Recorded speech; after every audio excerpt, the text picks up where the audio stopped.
gravitational influence of the sun. This is stated by the scientist, Dr. Harrington. Now, if it was then in 1983 within the gravitational influence of the sun, it would have been sucked in continuously from that time on until now toward the sun. It has to be. It's basic physics. It's like an asteroid. Imagine an asteroid that gets within the gravitational influence of Earth. Even though it's way, way up there, many miles high, it's still barely within the weak gravitational influence of Earth. It's going to be gravitationally, gradually pulled down toward Earth, and as it gets closer, the gravitational force of attraction will increase, and therefore its acceleration will also increase until it comes hurtling toward Earth. And that's exactly what is happening with this brown dwarf star, except that it's not hurtling toward Earth, it's hurtling toward the sun. You know, John, one of the indicators of this is an email I got from Richard St. Laurent up in Canada. He's another outstanding Planet X researcher. He showed me in this email these graphs of all these near-Earth object asteroids that had just gone up through the roof in the late 90s, so that would just be another indicator. So you mean there's been a tremendous increase in near-Earth objects that were sighted, huh? Yeah, that big increase. Right. Ever since from then until now. I would say like late 90s, maybe 97 or 98. That number just went through the roofs. And you know, Planet X has an entourage of accompanying celestial objects with it as it comes in. Right. So I mean, as it gets closer, visualize Planet X as a huge beehive traveling through space. You know, with a swarm of bees swarming all around it. Now that would be the gravitationally captured comets and celestial bodies of all sizes, actually. Everything from the size of small planets down to comets, and then smaller objects such as asteroids, and then even smaller objects such as meteors, then boulders, rocks, and even a cloud of iron oxide dust which it surrounds it. And that's another thing that makes it difficult to see, is that cloud of dust. Besides the fact that it emits only infrared light, which is not only visible with infrared telescopes. But the ancient historians tell us, and even the Bible is a very good ancient historical book. The Bible tells us in the book of Exodus that the waters of Egypt turned red during the time of all these cataclysms.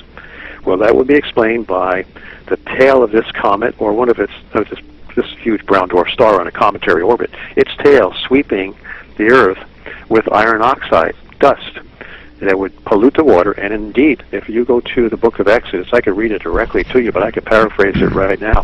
The water was so bitter and foul from this redness that polluted the waters that the people were getting sick from drinking it. And they were digging feverishly, trying to find wells, freshwater wells throughout Egypt during this time. And not only is the book of Exodus describe this event, but also the Colburn Bible, and specifically the Ipuwer Papyrus, I-P-U-W-E-R. This is a historian, Egyptian historian, who lived through these great cataclysms. He describes pretty much the same thing, that the waters were foul and polluted, and people would vomit just from drinking this water.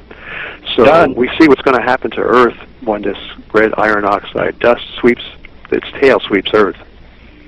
Well, that's another subtle way that they're leaking it out through TV shows. They did a remake of that TV series V. Remember that? What was the name of it? V. V as in Victor, where these alien humans are living here on Earth with us.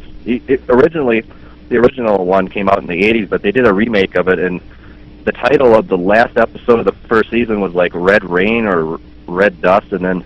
Oh, really? Yeah, I mean, they subtly tell us this stuff all the time, and then John also came across... Well, maybe we could find that. Maybe we could find that episode of V. It's titled Red Dust or Red Rain. We could find that on YouTube. Maybe YouTube has practically everything. One episode was called Red Rain, and the other Red Dust. Yeah, it's interesting. But John also come across this verse in the Bible, Isaiah 63, where it says, "God will send from afar His glittering blood-red object to its distant goal, which is Earth." Can you tell the audience about that, John? Yeah. I guess maybe as things get more disastrous, people tend to turn closer to God and seek out that invisible being. We wonder why our hearts are beating constantly. Who keeps us going?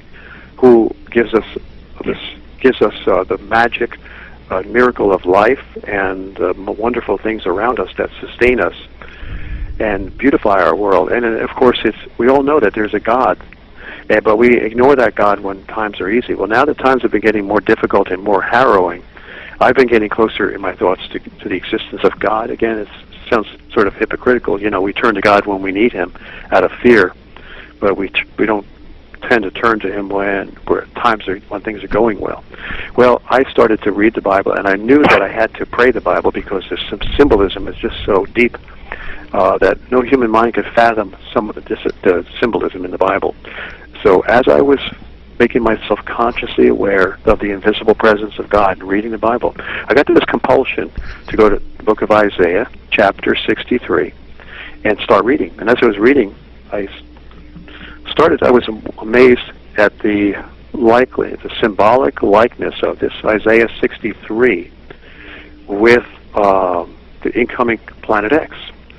And let me see if I could take it out of the King James or the complete Jewish Bible, maybe. While John's looking that up, I'd also like to tell the audience that it must have been 2 or 3 years ago they had this tremendous red-colored iron oxide dust storm over Australia, and as we know, that's in the southern hemisphere, right, John?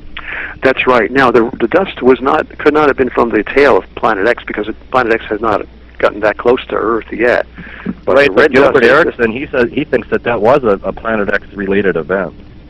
Well, I mean, it could have been a comet. Now, a comet that was saturated with or engulfed in red iron oxide dust. Yeah, if that comet came by Earth, it could have happened. But I don't know. I mean, it's just so hard to say to draw a parallel between that red dust storm, and it certainly is something related to these celestial phenomena that are occurring now.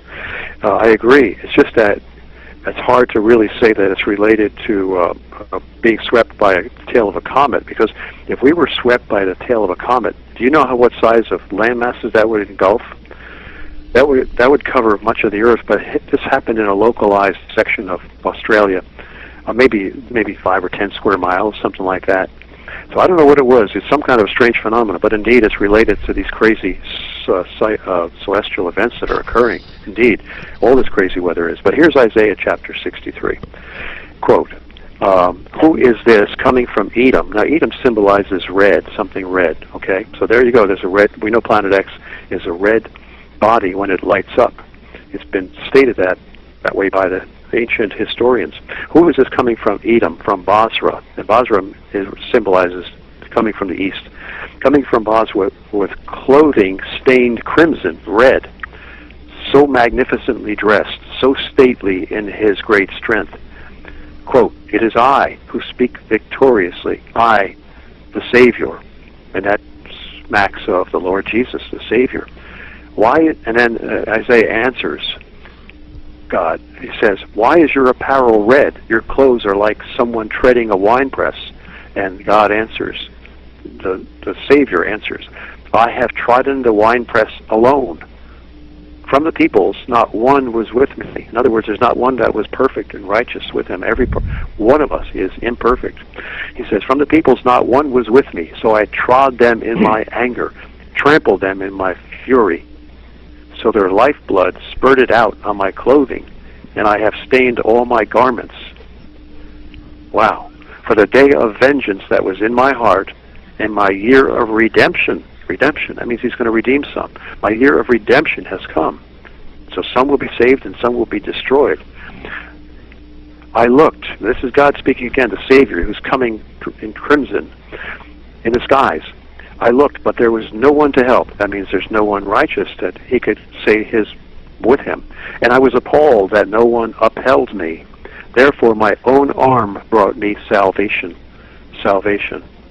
That's what we find throughout the New Testament. And my own fury upheld. Do you hear someone talking in the background? I hope that's not my son yelling downstairs. And my own fury upheld me. In my anger, I trod down the peoples, made them drunk with my fury, then poured out their lifeblood on the earth.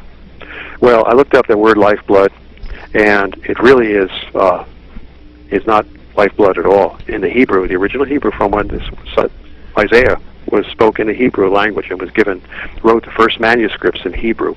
It's actually not lifeblood, but it is defined in the concordance. There's a Strong's concordance of every Hebrew language, every Hebrew word in the Bible. And in the Strong's concordance, it says that this word really means a bright red, blood red, glittering object coming from the greatest distance away to its goal. So now I plug that word into where the word lifeblood is, and it says it poured out or brought this bright red, glittering blood red object from the greatest distance to its goal, Earth. So that's what it says. God is actually prophesying that he's going to bring this object toward Earth to cause destruction. And the sign of the Son of Man, he says, you're going to look in the heavens and see the sign of the Son of Man coming with great power and glory. Well, scientifically, that's explained by what we know is a phenomenon of electricity and magnetism, whereby this winged globe, which the ancients actually described as a winged globe, it's a glowing, plasma-drenched comet coming in. As it gets close to the sun, the solar winds interact, start blasting out waves of protons from the sun toward this incoming object. It's like a flirtation, electrical flirtation and electromagnetic flirtation too, because the sun is swirling out what's called the interplanetary magnetic field, constantly swirling this outward. And the interplanetary magnetic field and this electrical solar winds are interacting with this oncoming comet that's rendezvousing with the sun. And you see, and historians told us they saw flaming red glowing streams streaming out laterally sideways from this red glowing globe. And it looked like a glowing red winged globe. But as that globe gets closer to the Earth, which is what it's prophesied to do very soon, the discharging occurs, and it's just perfectly understandable when you realize that this electrical discharge occurs whenever a highly electrified body gets close to what's called a ground, or a highly receptive, electrically receptive body such as Earth. If you're walking on a carpet picking up a lot of static electrons on your body, and you approach a doorknob, you get very close. How many of us have experienced this? Get very close, your hand almost touches the doorknob, and all of a sudden you get this sharp stinging zap. It's a discharge of electricity from your body. You built up an excess of electrical charge, and now it's discharging to this receptive metal object, the doorknob. Every one of us has been stung in that way. Well, that's exactly what will happen on a cosmic scale when this comet comes by with already streaming solar winds blowing out sideways, giving it wings. It's going to discharge down, and what is formed? An electrical glowing sign of the cross. A cross. A discharging vertical column of plasma will discharge to the Earth. And that's the sign of the Son of Man that the Lord Jesus prophesies in the Bible, where he says you'll see the sign of the Son of Man coming in the clouds of heaven with great power and glory. Hey, John, I have a question for you. You guys, I got to go. I got company, but this has been great, and you're going to leave for company? You're going to go away from us just for some company? Oh, that's unbelievable. I've been expecting somebody to come and see me, and they're here now, but I'll just let Don finish with you, Bill. Okay, that's good. Thanks for coming on, Sheldon. John, I enjoyed joining you guys. It was great. Okay, good being with you. Take care, man. Talk to you later, guys. Thanks, Sheldon. Yeah, bye-bye. John, I have a question for you about the biblical passage that we're talking about right now, and that is this: didn't the ancient Native Americans, the Indians, and the possibly the Mayans, didn't they also have a I want to say a caricature of this two-winged object? I believe they called it what was it, the blue kachina and the red kachina, and they also had the Thunderbird symbol. Isn't this the same thing? Right, exactly. That's right. That Thunderbird was what the natives of Central America, Mexico, and South America saw in the sky. Well, it's actually the American Indians of the southwestern U.S., right? Yes. They had the Thunderbird symbol. And I'm looking at Zechariah Sitchin, incidentally, the great archaeologist and ancient historian. He wrote the landmark book, The 12th Planet, and he passed away. He died just about a year ago, I think, or during this past year. He wrote the landmark book, The 12th Planet, which most of us have heard of and read at least parts of. And I'm reading from page 240 of Zechariah Sitchin's book, The 12th Planet. And this is what it says here on page 240. Recognized as a great traveler in the heavens, soaring to immense heights at its apogee. That means as its greatest distance away from the earth, and then coming down, bowing unto the heaven at its perigee. That is, as its closest approach to earth. This planet was depicted as a winged globe. So he's saying when it gets close to Earth at perigee, the planet became a winged globe. Well, it certainly would begin to glow more, even going above there as it got closer to the sun and right above the Earth, moving toward the sun. The solar excitations would make it glow and stream out protons in both laterally from it to both sides, forming what appear to be wings on this globe. And it says, continues in this Zechariah Sitchin quotation, wherever archaeologists uncovered the remains of Near Eastern peoples, the symbol of the winged globe was conspicuous, dominating temples and palaces, carved on rocks, etched on cylinder seals, painted on walls. It accompanied kings and priests. It stood above their thrones, hovered above them in battle scenes, was etched into their chariots. Clay, metal, stone, and wood objects were adorned with this symbol. And it goes on and on. It says, the rulers of all these nations, Sumer and Akkad, Babylon, and the rulers of Assyria, all revered this symbol. The Hittite kings, the Egyptian pharaohs, the Persian shahs, all proclaimed this symbol and what it stood for, supreme. They proclaimed it supreme. And it remained so for millennia. Central to the religious beliefs and astronomy of the ancient world was the conviction that this 12th planet, the planet of the gods, remained within the solar system, and that its grand orbit returned it periodically to Earth's vicinity. The pictographic sign for this 12th planet, the planet of the crossing, was a cross. Imagine that, a cross. So there you go. That sort of confirms what I was saying that will happen again. As this winged globe, it becomes a winged globe due to the solar flirtation that occurs as it approaches its rendezvous with the sun. And then the wings take on the globe takes on not only the wings, but a vertical discharging column, a vertically discharging column of electrified plasma as it discharges to the Earth, forming the vertical bar of a cross, the sign of the cross. So this is really amazing, really very, very prophetic, and I think it tells people that, turn to God in your hearts, no matter what image we have of God, and we should be actually receptive and respectful of whatever concept a person has of God, because remember, when that person begins to communicate with God in their mind, and just recognize His appearance and take some time away from the loves of this world and the cares of this world to communicate spiritually through meditation. I really do believe that meditation is a way to get closer to God. I think the Hindus and the people who practice meditation have the right idea, clearing your mind of all extraneous thoughts and just imagining the presence of God, and then you can commune with Him. Well, if we were to do that, suppose we have a false image or a mistaken image of God, like some people do. It doesn't matter what our notion of His character is. If we simply commune with Him, He will then transfer to our minds His own character and His own being and His ways.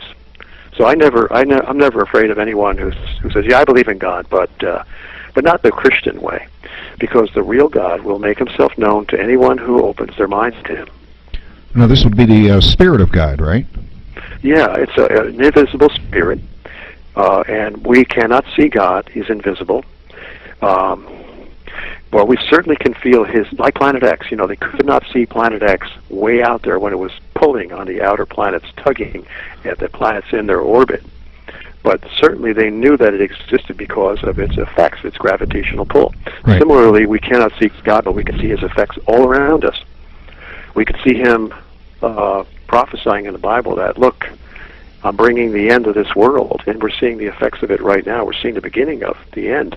It's no time to be cynical. It's no time to be agnostic. Just reach out and say to yourself, look, what do I have to lose? Why am I so resistant to at least meditating and communing with God. And even I've always said to people, look, just say to God, I don't even know if you're there. I don't know if you exist, but I'm willing to give it a little try.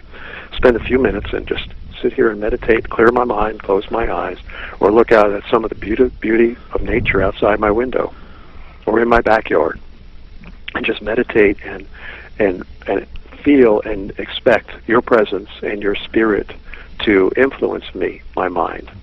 And why not do that? What are we afraid of? Or are we afraid of someone taking control of our minds, taking control of us? Maybe that's what it is. Well, I don't know that's about what I that. advise everyone to do. I've never experienced that myself. I mean, as we talked a little bit earlier this afternoon, folks, and I mean, I'm a Christian, and I have never had God take me over and, you know, move me around like a puppet.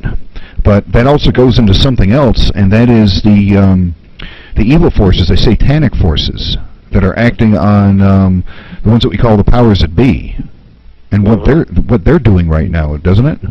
Oh, absolutely. You know, the Lord Jesus, and those who don't believe that he was God, it's okay. You know, I mean, I certainly know that he is God, but I respect other people's opinions to believe he was not God, but he was just a wonderful prophet, a great prophet, and a great man of truth. Okay, let's just assume that's all he was a great prophet and a great man of truth. He had stated in numerous places in the Bible that if you're not with me, you're against me. So he knew he was God. He spoke as God. He was saying, if you don't have my spirit, you've got the devil's spirit. That's what he meant when he said, if you're not with me, you're against me. And then he also said, fortified that interpretation by saying that when the demonic spirit is cast out of a man, that spirit wanders around. Now here we have the Lord Jesus, a man of great truth and honesty who never lied. Mm-hmm. He said that spirit wanders around looking for a new home after he's been cast out of someone's body. And wandering around, finding no place, he decides to go back to where he came, and he finds that past home all prepared for him, garnished, swept clean, because that person no longer keeps the Spirit of God with him. That person has cast out the demon, turned to God, but now he's drifted back to, away from God. And as a result, he's allowed created a vacuum in his soul that allows that demon to come right back in and dwell in him and Jesus says, and he brings 7 more demons with him. And the state of that man, the last state of that man, is worse than it ever was before. So that demon really secures his stronghold inside that person, or that fallen angel really secures his stronghold by bringing other spirits in with him. And we see other passages in the Bible where Jesus, which we acknowledge as a man of great truth who didn't lie, he tells us that he came across a man who lived in a cave, a man of superhuman strength, fierce man, vicious man, wild man. He had to be chained down, and he would actually break the chains. Well, the Lord Jesus says he went to this man and told the demons inside of him to get out of him. He said, how many are you? And they replied to him, Jesus, the Son of God, the Son of the Most High God, why are you bothering us? Why have you come to trouble us before our time? Now they knew their time was when they were going to be destroyed at some time in history, in future history. And they were deathly afraid of him, and they knew they had to obey him. These are fallen angels who have to obey God. They have to live under his rules. That's why they would love to kill you or me, these demons, but they cannot, because God forbids them to go only a certain distance. They can manipulate us. They're allowed to manipulate us, but they're not allowed to do certain things to us. Well, anyway, they said, why don't you leave us alone? It's not our time. And he cast them out of this man. He said, how many are you in there, in this man? And they said, we are legion. So it's really amazing how spirits can indwell people. So anyone who is afraid of the Spirit of God coming in to bring that person joy and love, this is the Spirit of love. God is perfect love. Anyone who's afraid of being indwelled by perfect love must realize that they're already indwelled by anti-love. And we all have that anti-love spirit in us, that capability. It just doesn't come out all the time. It comes out when we get angry or when I get insulted. My pride is hurt. I'd lash out sometimes in anger. We all do.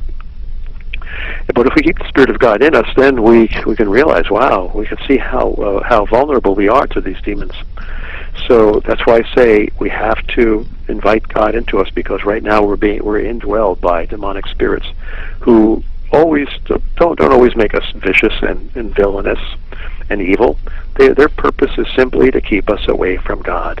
And if they could do that by making us wonderful humanitarians who feel great pride in their good nature, in their godly nature, well, that's even better, because then they've tricked us into believing that we have attained perfect goodness. And many people are deluded into thinking that they have achieved perfect goodness and that they don't really need God. And that's what the demon's purpose is, to deceive them. Oh, I'm such a wonderful person. I remember thinking that of myself for years, because I was a humanitarian. And then I realized that even our nature is not perfect. I mean, there's the perfection of God that we cannot even comprehend. After all, look at what He's created with His perfection. And look what I can create with my imperfection. Nothing. I can't create anything. So anyway, that's a great impetus for turning to God, especially now when we're at the point of destruction, where we're facing these superhuman forces of nature, earthquakes, etc., that are going to destroy. Most of the people alive today will be dead in a few years. Yeah, so the Georgia Guidestones aren't exactly incorrect in what they say. I mean, this is what these demonically possessed leaders of the world who actually worship Satan. That's how they got to such a high level. They worship the demon spirits and have given themselves over to them. And you've heard of the old story about selling your soul to the devil. You've seen movies about it, Devil's Advocate, where someone sold his soul to the devil in order to achieve power and wealth. Well, that's exactly what these men of power do. And the purpose is to kill as many people as possible. Now, in their own human minds, they feel that they're doing it in order to reduce their opposition, their rebellion forces, because they know that they cannot be dictators and totalitarian leaders of the world with 6.5 billion people as opponents, as rebels. So they have to exterminate. What they say in the Georgia Guidestones is 12 out of 13 people alive on planet Earth. They say they have to reduce the population to 500 million. Well, we have 6.5 billion people on the Earth now. Right. So they want to reduce it to 500 million. Do the arithmetic. That's killing 12 out of every 13 people. That's a lot. I mean, that's worse. That makes Hitler seem like a Boy Scout, doesn't it? Yeah, it does. And, well, we know that he was evil incarnate. Right, and yet these people are far more evil than Hitler was. Yeah, and they make it in fact, seem these like... are the guys who put Hitler in power anyway. And these are the guys that want to make us think that we're, they're looking out for us. They're in charge. Yeah. While they're crashing the economic system and everything else. And poisoning us in so many different ways. The food is just so... It's viciously poisonous. I mean, everything they do, it's just so obvious. With mercury in the high fructose corn syrup, that's mercury is a deadly metal. And I could go on and on. Fluoride in the water for all these years, and so many different toxic chemicals in the food ingredients themselves, and MSG, and it just goes on and on. We could spend hours just describing all the poisons that they've been afflicting us with. And we definitely don't have hours left. Yeah, we don't. No, we've been on 2.5 hours tonight, folks, and this is an excellent show. One of our producers, she is asking a scientific question, and her question is when we start to get more interaction with Planet X and this system that is coming in. Planet X is just it's part of a larger system that's coming in. You have the what's supposed to be the brown dwarf and a bunch of bodies that orbit around it, and Planet X is part of that. When this comes in and this starts interacting with the Earth and we start getting all of these earthquakes, she's wondering what types of tsunamis, wave heights specifically, what historically can we look for on this particular Well, I believe now the ancient Egyptian priests who were visited by the great philosopher and Greek philosopher and historian Plato, I think it was around, what was it, was it 600 BC or 300 right around BC? there. I'm trying to remember. 650, 600 BC, right around there. Okay, right. Around 600 BC, Plato visited the ancient Egyptian priests, and the Egyptians prided themselves in being the greatest historians in the world. Isn't that where we get the Colburn Bible from? Pardon me? Isn't that where we get parts of the Colburn Bible from? Yes, right. The Ipuwer Papyrus, I believe. The Colburn Bible describes the catastrophes that occurred with the last passage of Planet X 36 and a half centuries ago. And there was a man named, I have to do more study on, there's another person too, but one of them was Ipuwer, I believe, Ipuwer, and he survived it and wrote about the catastrophes that he experienced, and these descriptions run parallel to what the Bible tells us in the book of Exodus regarding the 10 plagues of Egypt. But the tsunamis now you're talking about, back the ancient Egyptian historians, I believe, told, I have to go look at the quotations from the books, written to Critias and to Timaeus, two papers written by historical documents, I think written by Plato, where he relates what the Egyptian priests told him came from their history of the sinking of Atlantis, which is believed to have occurred around 9000 BC, that these waves that inundated the continent of Atlantis were like hundreds of feet high, many hundreds of feet high. I mean, whole land masses were sunk.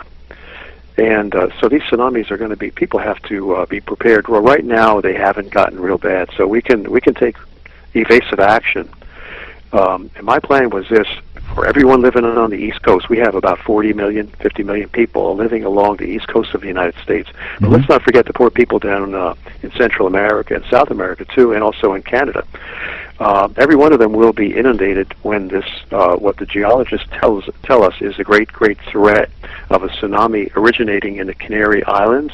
On one particular island in the Canary Islands, the island of La Palma, which contains the volcanic mountain, the Cumbre Vieja volcanic mountain. Now, Dr. Simon Day, who is the leading, and Dr. Bill McGuire, the leading geologists stationed on the island, the Canary Island of La Palma, they tell us in this wonderful documentary that has been presented many times on the Discovery Channel. It's from the BBC, British Broadcasting Company TV, and it warns people over and over again about this possible tsunami. It doesn't talk about Planet X, but they're so concerned about the tsunami, and I think some of the producers know that there is a threat of Earth changes due to Planet X, and that's why they're airing this program. It's called Mega Tsunami. They tell us, Dr. Simon Day and Dr. Bill McGuire of University College London tell us that this western flank of the Cumbre Vieja volcano has been dislocated, totally disconnected from the mountain proper. It's the western flank in the far eastern end of the Atlantic Ocean, right off the coast of Africa. When that dislocated slab, slides into the ocean, it will create a tsunami. They have scientifically studied, using computer calculations and small-scale modeling, to give us an accurate estimation of the height of the tsunami wave. The scientists at the Swiss Federal Institute of Technology in Zurich, Switzerland, have done most of the research to estimate the size of this wave, which would be caused by the collapse of this western flank of the mountain into the Atlantic Ocean. The western flank weighing, what Dr. Simon Day tells us, is 500 billion tons of rock. 500 billion tons would slide out and cause a displacement of water. It's like punching, your fist into water, or throwing a heavy, let's say you took a bowling ball and plunged it into a swimming pool. During the time that bowling ball is penetrating the water, it's displacing far more water than the actual volume of the bowling ball. So likewise, when this mountain plunges in, it's going to displace far more water than its actual volume. When this western flank of the mountain collapses. And they say it will create a tsunami. Well, the first plop, they say, will be higher than 2 Empire State Buildings. It will travel across the Atlantic Ocean toward the Americas at a speed of about 450 miles an hour. It'll take about 8 hours to reach the east coast of the Americas. No one will have adequate time to evacuate. The governments don't care. The governments are not even telling us about this, because, of course, their purpose is to reduce the population anyway. Right. So it's up to the citizenry to get together, to organize. And I've been trying to get people, to prompt people to contact emergency medical personnel. The most receptive, motivated people we could find would be emergency medical personnel and firefighters. These people are trained to deal with emergencies, to tackle emergencies, and not to flee in fear from emergencies. So these are the people we have to contact and organize and alert to this growing threat. The scientists on La Palma, Dr. Simon Day and Dr. Bill McGuire, have been warning this year about increases in earthquake activity, as Sheldon had mentioned, all around the island of La Palma. In fact, they had to evacuate people from one of the Canary Islands this summer because of increasing earthquakes. And there is a volcano actually bursting upward from the seafloor, just north of one of the islands, very close, getting close to the island of La Palma. So even the disruption of the Earth's surface around that area could dislodge that half-trillion-ton western flank of the Cumbre Vieja volcanic mountain and trigger this instantaneous tsunami.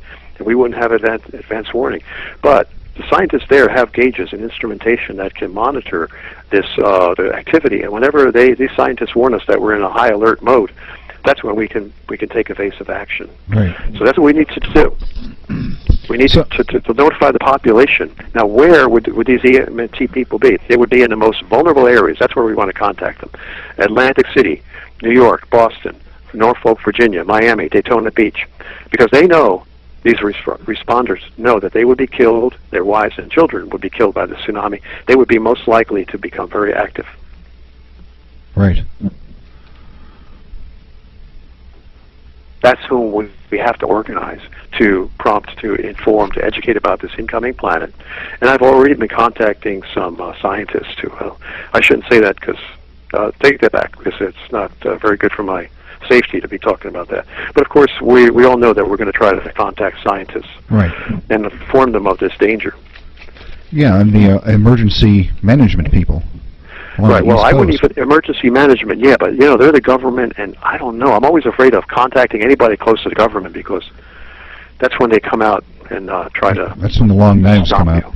Pardon me? That's when the long knives come out. Yeah, I mean, that's why I would never go to try to get an interview with anybody high up in the scientific community. So we're talking paramedics, but nurses. But if you talk to, paramedics are right. These grassroots people, those are the kind of people you want to reach. Firemen? Yeah, and first responders and, people who really care, who are trained to deal with emergencies, even police, although, the police aren't quite as heightened in their training for emergencies as are the emergency medical personnel and the firemen. But, all these people, and again, if you notify these kinds of people where they themselves and their families are vulnerable to this destructive tsunami, if you can really convince them that this tsunami is becoming more likely every day, I think that they would organize. What kind of an effect would this event have on the West Coast? Oh, I'm glad you mentioned that. On the West Coast, and there's an oceanographer named at the University of Hawaii named Gary McMurtry. He talks about this in that mega tsunami documentary by the BBC. You should look at it on YouTube. It's called Mega Tsunami. I've seen that. And he talks about how there's an erosion. Whenever you have an island, there's always going to be erosion below the water surface of the base of that island. And at the same time, as if it's a volcanic island, you have lava being built up from continual emissions from the volcano until the island becomes very high and top-heavy. And that's when it's vulnerable to... Hold on a second, please. Yeah.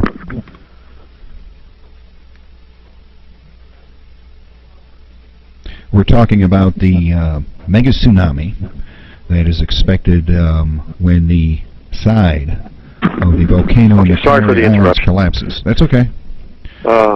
Anyway, it becomes top-heavy and it's prone to collapsing into the ocean. Right. And that's how you get these mega landslide-driven mega tsunamis. Incidentally, I was watching the Science Channel, and they're talking about these kinds of events. And they happen to state that 4,000 years ago, the island of Réunion is a French word, but it's actually spelled just like the word reunion. The island of Réunion off the coast of Madagascar in the Indian Ocean collapsed and caused a tremendous tsunami. 4,000 years ago, well, look back, and when was the last passage of Planet X? Nearly 4,000 years ago, 36 and a half centuries. Now, their estimation of that collapse as being 4,000 years ago. That's a very rough estimation. Mm-hmm. But we have a more accurate estimation because we know what the orbital period of Planet X is. So we can pretty much assume that that collapse occurred due to the trauma to planet Earth that was caused by Planet X around 1650 BC. In fact, we also have evidence from geologists that the great Santorini volcanic caldera in the Aegean Sea exploded around 1650 BC, 36 and a half centuries ago, due to the approach and the devastation, gravitational and magnetic devastation exerted on Earth by this passing brown dwarf star. So let me get this straight.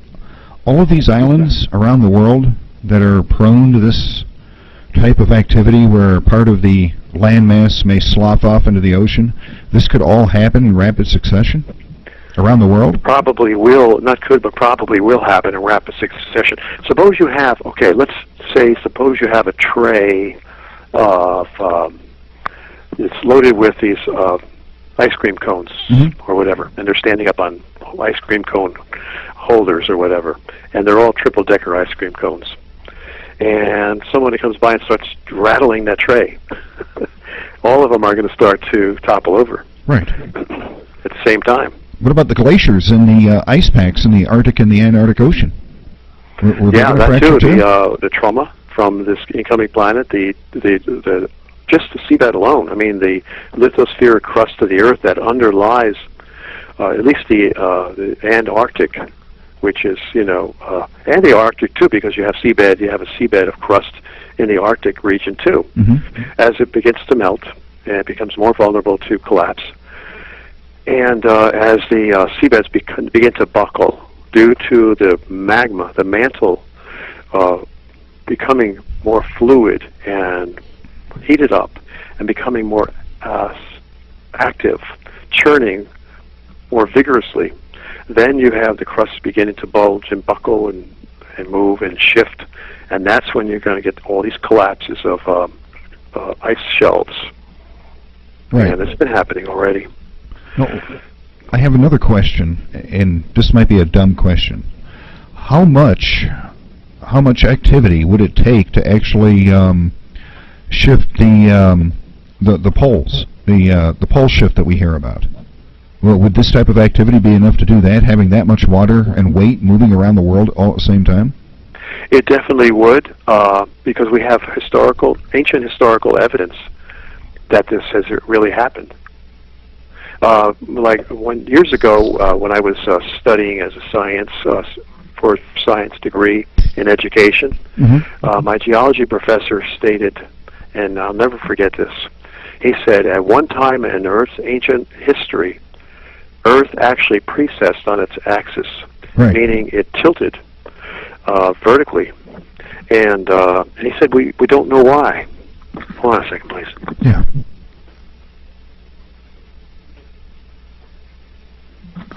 And that always, it was sort of appalling and curious to me, and I always kept that memory in my mind because of the appalling nature of that statement. And now we know why. You see, what the scientists tell us, to what Dr. Emanuel Velikovsky told us, he was one of the great land-breaking theoreticians who spoke about the catastrophic history of Earth, how Earth underwent its changes, not gradually as mainstream science had been telling us, but catastrophically in a very short period of time. And Velikovsky had explained how comets would come by, and it's like remember, there's a term in physics called action at a distance. For example, if I take a strong magnet, lay it down on your kitchen table, and you put a ball bearing near the magnet, if you put it close enough, if it's within the gravity or the magnetic field of that magnetic influence of that magnet, the magnet will gradually cause the ball bearing to roll closer and closer, and as it rolls closer, the magnetic force between the magnet and the ball bearing will increase exponentially, really, as a function of distance. In other words, if the ball bearing gets one half of its original distance away, it comes halfway toward the magnet, the keep on saying gravity. The magnetic force on that ball bearing does not increase, does not double when the distance becomes half, but the magnetic force actually quadruples, because so we see a force increasing as the inverse square of the distance between the attracting object and the attracted object. And that's what happens to Earth as this planet comes by. It's like a giant hand, that a child's hand spinning with a spinning top. If the child brings the palm of his hand up against the side of a rapidly spinning top, the top slows down in its rotation, and when it does, it loses its force that keeps it straight up, and the top begins to wobble as it slows down. We've all seen that phenomenon. Right. And the slower it gets, as it slows down more, it wobbles. The wobble becomes more accentuated, and eventually the top topples vertically, falls over. And that's what God is prophesying in the book of Isaiah chapter 24. In the King James Version, where there's a couple of mistranslations, I corrected the mistranslations by simply going to the Strong's Concordance of the Hebrew language, and I'll give you the actual words, two words, not removed and cottage, but nod like a hammock. I'll paraphrase Isaiah chapter 24. God says, I will cause the earth to reel to and fro like a drunkard, and to nod like a hammock. Now, if you were to take a model globe of the earth and put it in the bed of your backyard hammock, and pull the hammock back in preparation to let it swing, what would happen to the North Pole of that globe? It would rotate vertically toward the equator. Right. And the equator would similarly rotate vertically toward the South Pole. So that's a nod. If you look up the word nod in a dictionary, it's a vertical rotation. Right. Like when you would nod to indicate yes. That's what God is saying. He says, I will cause. This was 600 BC when God, this mind of God had spoken to the mind of Isaiah and compelled Isaiah to write this down. He says, the word of the Lord came to me. That's what Isaiah and Ezekiel and the other prophets always say. The word of the Lord came to me, and they wrote it down. God has that power to influence our minds. And he said, through Isaiah, I will cause the earth to reel to and fro like a drunkard, and to be removed, or to nod like a cottage, to nod like a hammock, and it will fall and not recover. Okay, so do have prophecy of that actually happening. Pardon me? The prophecy of, the prophecy has been made around 600 BC. Right. And if you go to Isaiah chapter 13, I looked up the word, another word, they use the word, the English translators use the word removed again for planet Earth. God says, I will shake the heavens, and the earth shall be removed out of her place. Well, it's not the word removed. I corrected that translation by simply that mistranslation, by simply going to the Strong's Concordance of the Hebrew language. And God is actually saying, therefore I shall shake the heavens and cause the earth to undulate out of its place. Undulate is, like a waving, bobbing motion, just same as reeling to and fro like a drunkard, or wobbling. So, and the outer planets have actually wobbled. So here's another answer to, I guess I'm making this long drawn out, but it's really worth the time and effort. We have seen the actual evidence of planets wobbling. The distant outer planets of Neptune actually wobbled. And that's been scientifically proven.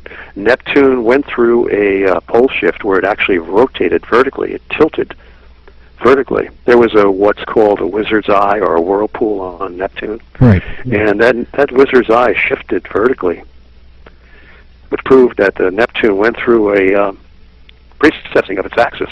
So it's already happened. Why? Because Planet X was out there exerting a gravitational influence on Neptune, which we have yet to see. Right, and it's coming this way. Yeah. Yeah. Well, you know what? We've been on the air for 3 hours now, so we are going to wrap it up for the evening. I'm wondering, are you available to continue this next Saturday night? Yeah, I think so. Okay. I'd be happy to help to bring this information to people who are going to need it. Because we're really starting to get into the really good stuff now, so if we can take up from the pole shift aspect of it, and get into the really scientific and prophetic sections of this. This would be, I think, really amazing for people. Yeah, I mean, it would be wonderful for people to learn about this, and my main purpose is to get them to understand that we have our only hope eventually, as these disasters build up and intensify. Our only hope is to turn to God in our hearts and our minds. In our comfort, the comfort of our world, we tend to be aloof from God, but now we have to start meditating. You know, getting our minds relaxed into a meditative state, and just make ourselves consciously aware of the presence of God, and that's it, not to think any thought at all, just clear our minds of all thoughts, and just feel the presence of God as we're looking at some beautiful scenery around us, and that's what we have to do to commune with God, and allow God to talk through us, to speak through us, to work His thoughts into us. It's all love. It's something that's going to be greatly beneficial to all of us. And suppose I were to die fat, dumb, and happy, and not experience these catastrophes, then I would die forever. I would never live again. Right. But this way, I will have an eternal life with God in a brand new, indestructible body, which He promises to give us in the Scriptures. Not an ethereal plasma, but an indestructible body for eternity in a new world which we cannot conceive of. Well, I think if everybody practices meditating this week and clearing their heads, I think that that might help us out next week when we talk about this. Yes, right. That's a good idea, and I'm going to try to continue doing that myself. It's very difficult, but we get distracted. But yeah, I'm going to continue to do that, make that a part of my ongoing daytime activities. Yeah, I try to do that at night before I go to sleep. Just try to clear my mind and make it blank. Yeah, we've always all heard about the benefits of meditation, and I think it's about time we started to experience those benefits. I think so too. Okay, folks, we are way past out of time. What we're going to do is we're going to transcode this, get this up on YouTube, and then we are going to repeat this show here on the stream so that you can listen to all 3+ hours of it continuously until Monday evening when we do our regular political talk show. And I'd like to thank our guest, John DiNardo, for coming on the show. And we're going to talk to you again next Saturday, and we'll set up a time for the broadcast whenever it's convenient for you. Okay, John? Sure. Whenever I'm willing to appear at your convenience, Bill. Okay. Well. So I know you're producing this, and it's going to be difficult. So I'll leave the timing to you. Okay. We'll leave it at that then, and this show will repeat. And John and I will speak during the week, and we will set up next week's show, and you can come back to the main show page or check the YouTube channel. That'd be Sun Sky Mysteries channel on YouTube, and we will be talking again next week. John, thank you for joining us. We appreciate it. Thanks so much for your hospitality, Bill. Yes, and have a good rest of the weekend. Thank you. Same to you. Okay, thank you. All right. Bye-bye, Bill.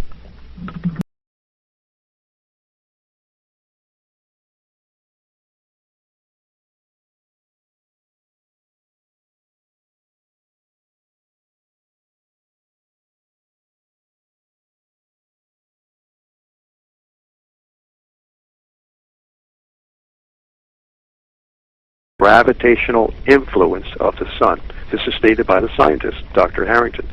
Now, if it was then in 1983 within the gravitational influence of the sun, it would have been sucked in continuously from that time on until now toward the sun. It has to be. It's basic physics. It's like an asteroid. Imagine an asteroid that gets within the gravitational influence of Earth. Even though it's way, way up there, many miles high, it's still barely within the weak gravitational influence of Earth. It's going to be gradually pulled down toward Earth, and as it gets closer, the gravitational force of attraction will increase, and therefore its acceleration will also increase until it comes hurtling toward Earth. And that's exactly what is happening with this brown dwarf star, except that it's not hurtling toward Earth, it's hurtling toward the sun. John, one of the indicators of this is an email I got from Richard St. Laurent up in Canada. He's another outstanding Planet X researcher. He showed me in this email these graphs of all these near-Earth objects, asteroids that had just gone up through the roof. in the late 90s, so that would just be another indicator. So you mean there's been a tremendous increase in near-Earth objects that were sighted, huh? Yeah, that a big increase. Right. Ever since from then until now. I would say like late 90s, maybe 97 or 98. That number just went through the roofs. And Planet X has an entourage of accompanying celestial objects with it as it comes in. Right. So I mean, as it gets closer, visualize Planet X as a huge beehive traveling through space. With a swarm of bees swarming all around it. Now that would be the gravitationally captured comets and celestial bodies of all sizes, actually. Everything from the size of small planets down to comets, and then smaller objects such as asteroids, and then even smaller objects such as meteors, then boulders, rocks, and even a cloud of iron oxide dust which it surrounds it. And that's another thing that makes it difficult to see, is that cloud of dust. Besides the fact that it emits only infrared light, which is not only visible with infrared telescopes. But the ancient historians tell us, and even the Bible is a very good ancient historical book. The Bible tells us in the book of Exodus that the waters of Egypt turned red during the time of all these cataclysms. Well, that would be explained by the tail of this comet, or one of this huge brown dwarf star on a cometary orbit, its tail sweeping the Earth with iron oxide dust that would pollute the water. And indeed, if you go to the book of Exodus, I could read it directly to you, but I could paraphrase it right now. The water was so bitter and foul from this redness that polluted the waters that the people were getting sick from drinking it. And they were digging feverishly, trying to find wells, freshwater wells, throughout Egypt during this time. And not only is the book of Exodus describe this event, but also the Colburn Bible, and specifically the Ipuwer Papyrus, Ipuwer.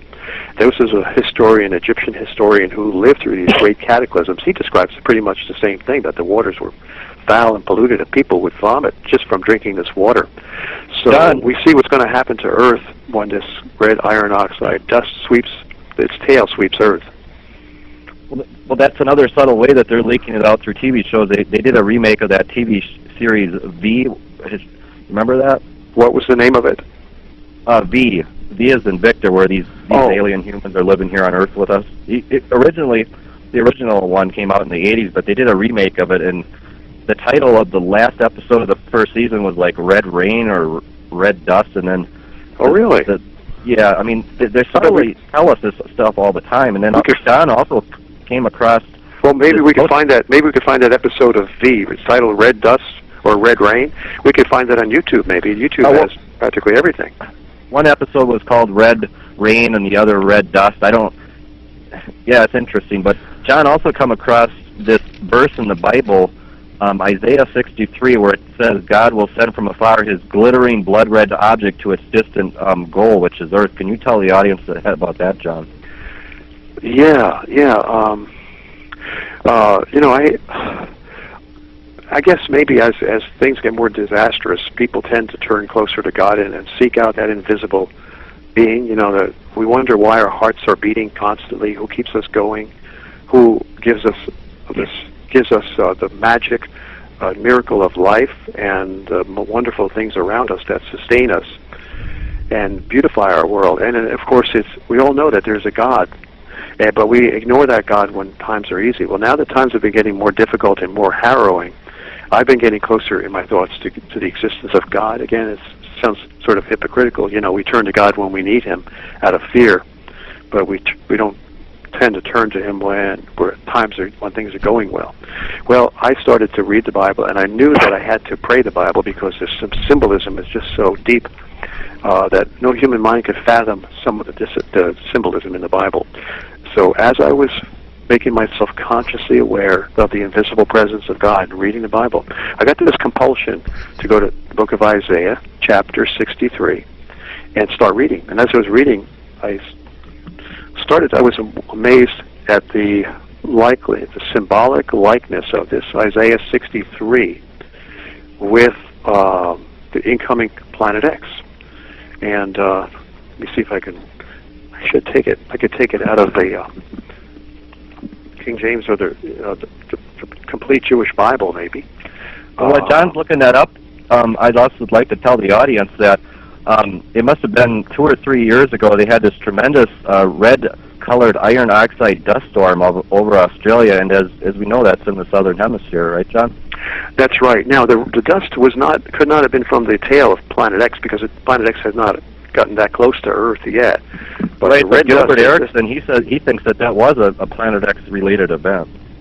Well, I mean, it could have been a comet. Now, a comet that was saturated with or engulfed in red iron oxide dust. Yeah, if that comet came by Earth, it could have happened. But I don't know. I mean, it's just so hard to say to draw a parallel between that red dust storm, and it certainly is something related to these celestial phenomena that are occurring now. I agree. It's just that it's hard to really say that it's related to being swept by a tail of a comet, because if we were swept by the tail of a comet, do you know what size of land masses that would engulf? That would cover much of the Earth, but this happened in a localized section of Australia, maybe 5 or 10 square miles, something like that. So I don't know what it was. It's some kind of strange phenomenon, but indeed it's related to these crazy celestial events that are occurring. Indeed, all this crazy weather is. But here's Isaiah chapter 63. Quote, who is this coming from Edom? Now, Edom symbolizes red, something red, okay? So there you go. There's a red. We know Planet X is a red body when it lights up. It's been stated that way by the ancient historians.